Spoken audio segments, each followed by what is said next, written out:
First, let me introduce our first presenter, Mr. Blessinger, professor of the State University of New York. So, Dr. Patrick Blessinger, you may have your seat.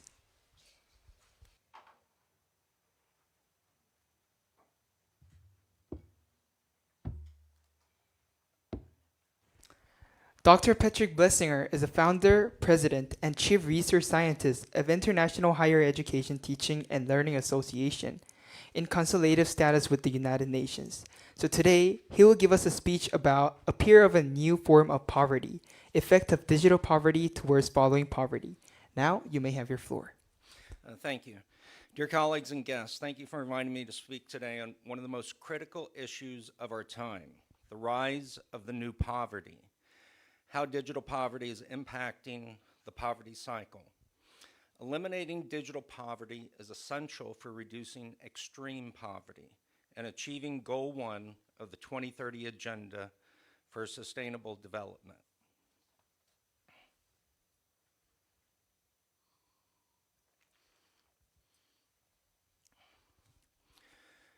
Digital poverty is linked to other socioeconomic problems, including illiteracy, financial poverty, and lack of electrical and internet access.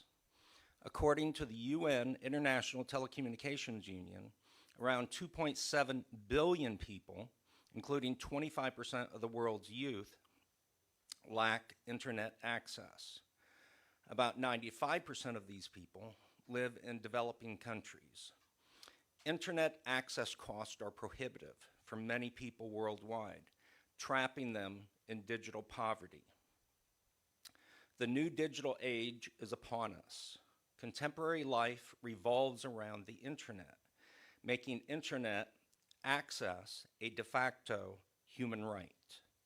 Article 19 of the Universal Declaration of Human Rights suggests that internet access is vital to exercising human rights, like freedom of speech and association. We must treat internet access as a human right, as failure to do so will only exacerbate economic, social, and digital divides. These divides hinder individual progress, trapping many people in a digital dark age. We're at a crucial juncture in human history where we must recognize internet access as a necessity, not a luxury. With it, anyone can access vital educational and economic opportunities, especially in low-income areas. In today's fast-changing, high-technology world, internet access has become as important as food, water, and shelter. And digital literacy has become as important as reading, writing, and arithmetic. This is especially true for those who live in low-income areas that lack access to physical books, libraries, or even schools. The COVID-19 pandemic revealed that the internet is a basic necessity of life and therefore must be treated as a human right. The internet allowed people to continue their education, maintain social connections, access up-to-date health information, and secure employment opportunities during the global lockdown. Those who lacked internet access, research shows that the economic impact of these pandemic-related learning delays is projected to result in annual losses of $1.6 trillion globally. It's a stark reminder that those without internet access are at a high risk of falling increasingly behind economically and socially. Education is the cornerstone of personal, economic, and social development. It is critical in reducing poverty and promoting economic and social development. Today, universal internet access is as indispensable as universal education was a century ago. Governments must prioritize digital infrastructure and literacy to ensure universal internet access and digital inclusion for all. In conclusion, research highlights that internet access and digital literacy improve economic and social prospects, especially in low-income communities. Collaboration between governments and businesses is essential to expanding the digital infrastructure and closing the digital divide. Closing the digital divide is a humanitarian and economic imperative and an urgent call to action. Together, we can create a brighter future where everyone can thrive in the digital world. Thank you for your time and your attention.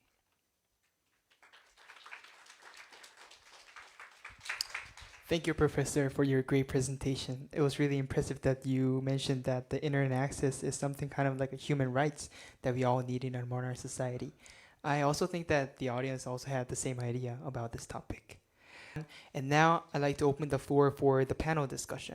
But since we have the time limitation for this event, I would like to get only one question received, and you may have your chance. I'd like to give the floor to Ms. Kwon Do-young for the panel discussion, so you may have your floor now. Hello, I'm UN Youth Delegate Do-young Kwon from the Blue Tree Foundation. I would like to ask a question to Mr. Blessinger. First of all, thank you for your powerful speech addressing relations about digital poverty and its cycle based on COVID-19 case. I have an experience of discussing educational and digital poverty and its impacts during the lockdown with my classmates when I read Peter Singer's essay, so this subject and thoughts of yours really sympathized and moved me. And listening to your speech, I came up with a question. In your speech, you mentioned that government engagement is essential to ensure the right to access the internet.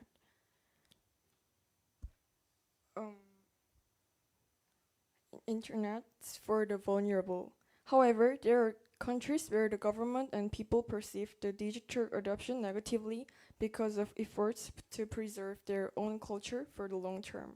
So I would like to ask your insights about if governments avoid introducing digital technology in their country for cultural reasons, whether this also can be a violation of the right to access the internet. In addition, I want to know the efforts of international society and UN to support those countries with preserving their own culture at the same time. Thank you. Well, that's a good question. Because on one hand, I think everyone who's spoken today has made a very good argument, a very good case for why the internet is so vital to contemporary life, and why access to the internet is a necessity for various reasons, economic, social, and other reasons. On the other hand, you have a phenomenon that has been occurring in recent decades where the growth of democracy around the world has sort of stabilized. Since World War II, during the World War II era, democracy reached a low point in terms of how many countries were actually practicing democracy. After World War II, we saw a rise in democracy, more and more countries developing democratic or republican forms of governments, and all the way up into the fall of the Berlin Wall and the collapse of most Eastern European communist countries, moved away from communism and towards democracy and capitalism. But in the last 10 or 20 years, we've seen that stabilize, and democracy, now there are as many, a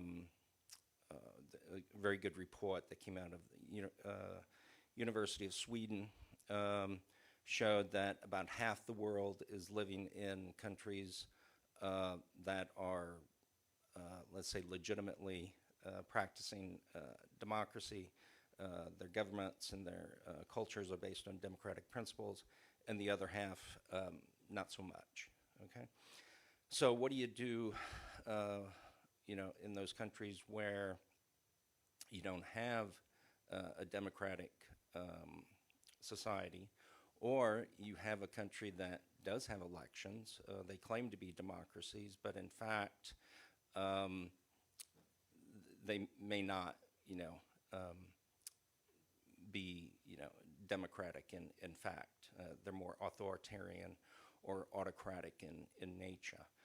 Um, and so, the thing about the internet is the same with education. Education 100 years ago, 150 years ago, the whole idea of universal basic education for everyone as a human right was challenged by many people, right? And, I grew up with parents who grew up during the Great Depression. My dad served in World War II. Neither one of them went past the 8th grade.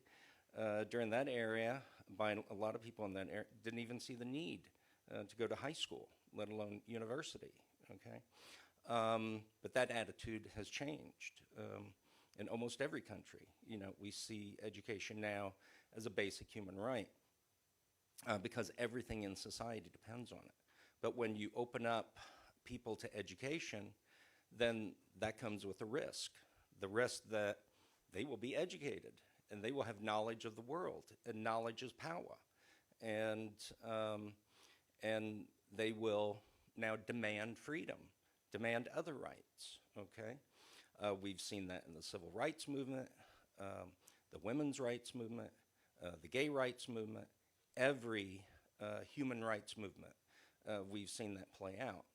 So there's always going to be resistance, okay, in some countries towards allowing people access to the internet, allowing people access to the world of knowledge, allowing people to communicate with other people around the world and to give them those freedoms, because those freedoms comes with risk, right? Let's say for an authoritarian or autocratic government, right? So I am a proponent of human rights. I'm a proponent of democracy. I'm a proponent of capitalism. I think history has shown without any doubt that those systems tend to work, okay? Of course, every country is going to implement democracy in their own way.